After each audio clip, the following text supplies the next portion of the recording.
हमारे पिछले वीडियो में हमने लघु बीजाणुधनी, लघु बीजाणु इनके बारे में पढ़ा था, इनका विकास कैसे होता है। अब हम आगे पढ़ेंगे नर युग्मकोद्भिद का विकास। तो नर युग्मकोद्भिद का विकास पढ़ें उससे पहले कुछ और महत्वपूर्ण बातें परीक्षा में कभी कभी पूछा जाता है। एनपीसी सिस्टम ये क्या होता है, मैं थोड़ा सा इसको क्लियर कर देता हूँ, फिर हम आगे पढ़ेंगे। एनपीसी सिस्टम, इसका फुल फॉर्म होता है number, position and character of germ pore, जनन छिद्र।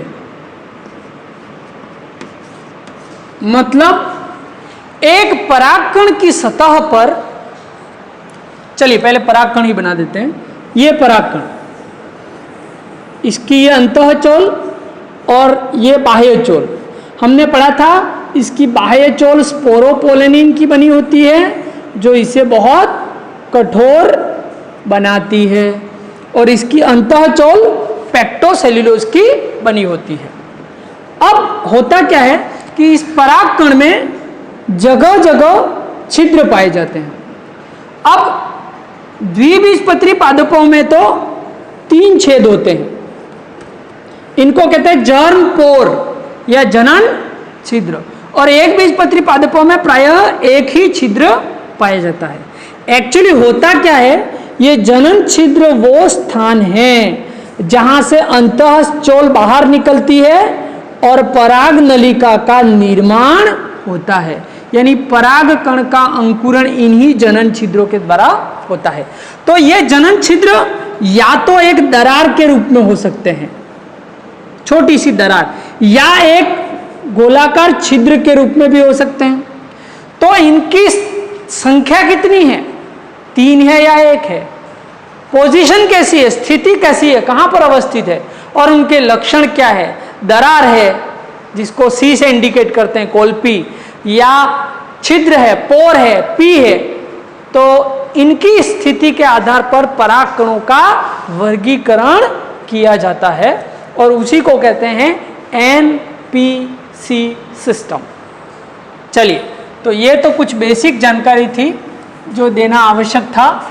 अब हम पढ़ते हैं नर युग्मकोद्भिद का विकास।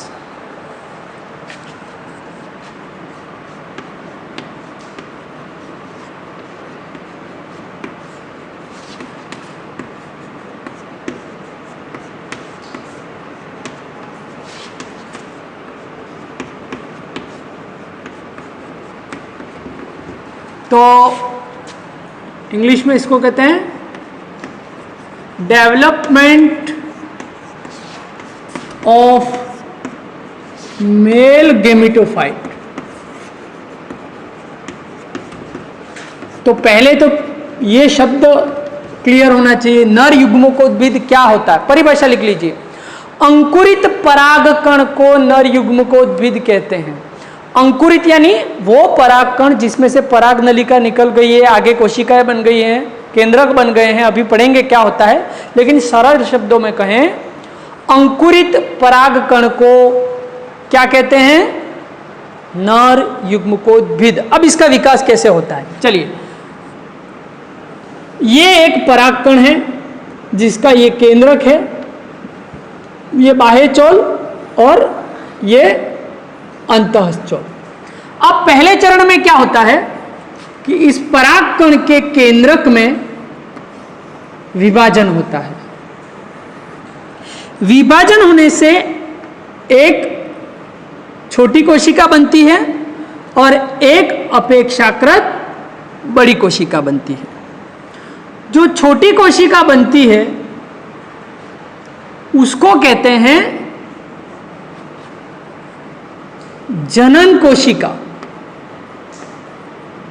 Germ cell.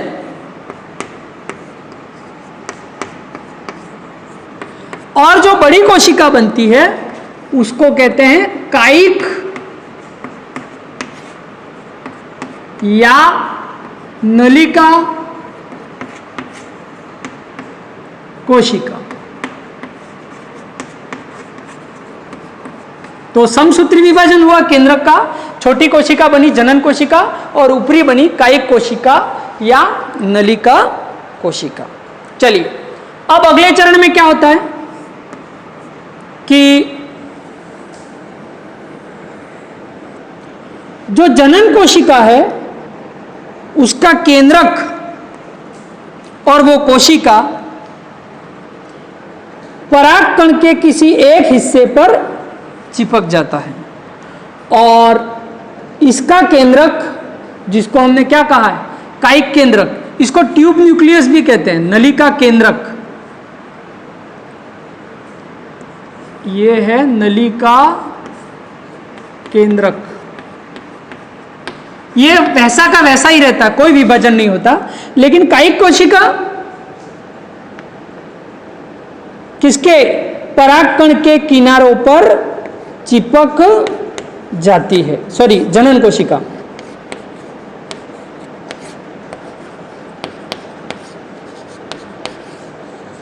चलिए अब अगली स्टेज में क्या होता है कि नलिका केंद्रक में किसी भी प्रकार का विभाजन नहीं होता है, लेकिन कायिक कोशिका अब जनन छिद्र से बाहर आती है और उसमें विभाजन भी शुरू हो जाता है और क्या बन जाते हैं, दो नर युग्मक बन जाते हैं इस तरह से। ये दो नर युग्मक किससे बने, जनन नलिका से। और नलिका केंद्रक में कोई विभाजन नहीं होता, लेकिन याद रहे वो हमेशा पराग नलिका के आगे वाले भाग में स्थित रहता है। ये क्या बन गए, नर केंद्रक या नर युग्मक, मेल गेमिट। ये क्या है, नलिका केंद्रक। ठीक है, ये सारा अंतःस्थोल बाहर आया है और कहां से आया है, जनन छिद्र से, जो हमने पहले पढ़ा था। तो शुरू में भ्रूण विज्ञानियों को यूं लगा कि ये नलिका केंद्रक आगे होता है, इसका मतलब इसी की भूमिका है सब कुछ, लेकिन ऐसा नहीं है। निषेचन की प्रक्रिया में नलिका केंद्रक की कोई भूमिका नहीं होती, ये विघटित हो जाता है। वास्तव में जो निषेचन होता है वो इन्हीं दो नर केंद्रकों के द्वारा होता है, जिसको हम नर युग्मक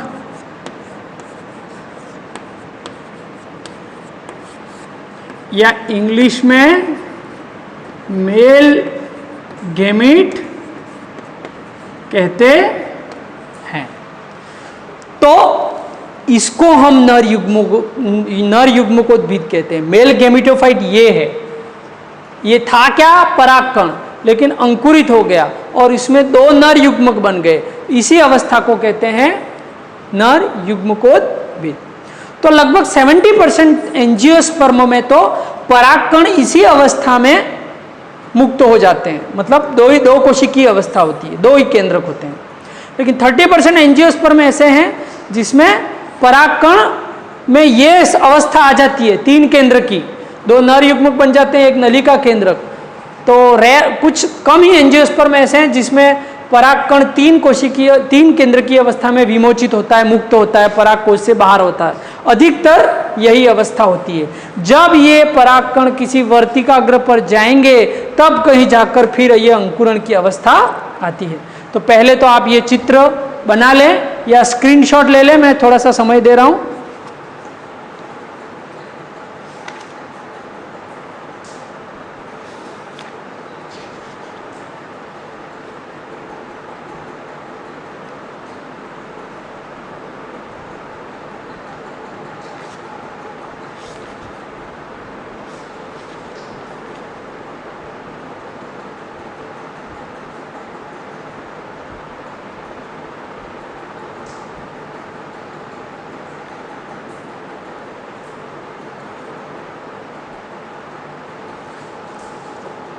चलिए, ये आपने बना लिया होगा, अब इसको मैं मिटा रहा हूं।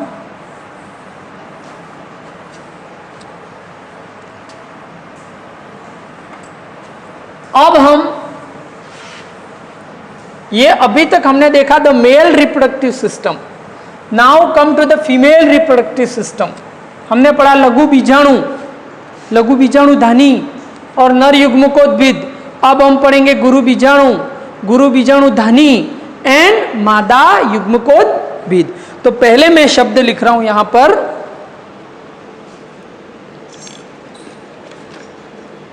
बीजांड, ओव्यूल, इसको इंग्लिश में कहते हैं ओव्यूल।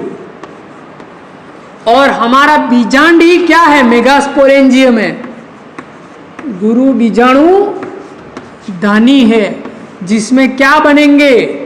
गुरु बीजाणु बनेंगे। तो उससे पहले हमें वापस फीमेल रिप्रोडक्टिव सिस्टम समझना होगा। वर्तिकाग्र, stigma, style, Vartika and ovary. Ovary में यहां ये इस तरह से बीजांड लगे हुए होते हैं, जिनकी संख्या अलग अलग होती है ना। तो ये बीजांड है, और बीजांड जिस अक्ष से लगे हुए होते हैं या किस तरह से जमे हुए होते हैं उसको कहते हैं बीजांडासन, प्लेजेंटेशन। ये टेक्सोनोमी के बेसिक वर्ड आपने पढ़े होंगे, तो हमें इस पर गौर करना है, बीजांड पर। तो बीजांड कहाँ होता है? अंडाशय में होता है, ये पहले हमने पढ़ा है। अब एक बीजांड की संरचना कैसी होती है, हम थोड़ा सा उसको डिटेल चित्र के द्वारा क्लियर करते हैं। तो प्रत्येक बीजांड अपने बीजांडासन या प्लेजेंटेशन से एक व्रंत द्वारा लगा होता है, जिसको कहते हैं फ्यूनिकुलस, या हिंदी में कहते हैं बीजांड व्रंत। ये इसका व्रंत हो गया। अब इस व्रंत से ये हमारा बीजांड लगा हुआ है, ठीक है। अच्छा, अब एक और शब्द आता है हाइलम, ये वाला नाभिका जिसको कहते हैं।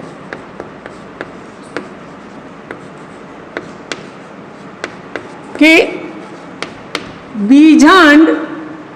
बीजांड व्रत के जिस भाग से जुड़ा होता है उसको कहते हैं हाइलम। चलिए, अब ये हमारा बीजांड है। चलिए, अब बीजांड में जो इसका मुख्य भाग है भीतर वाला, उसको कहते हैं बीजांड काय, न्यूसिलस। बीजांड काय, इंग्लिश में इसको कहते हैं न्यूसिलस। ये हमारा बीजांड काय है, ठीक है।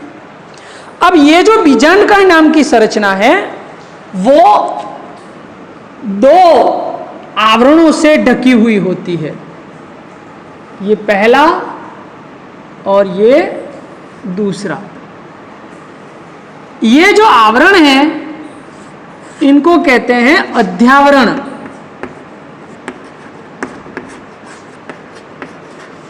अध्यावरण, जिसको इंग्लिश में कहते हैं इंटेग्यूमेंट। इंटेग्यूमेंट,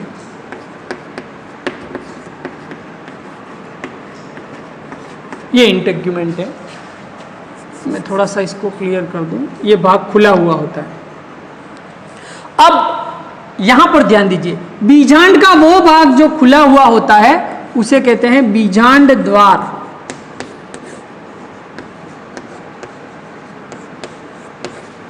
इसको इंग्लिश में कहते हैं माइक्रोपाइल, और उसके विपरीत वाला सिरा ये, इसको कहते हैं निभाग, इंग्लिश में कहते हैं कैलेजा, ठीक है। तो हमारा ये बीजांड काय है ये,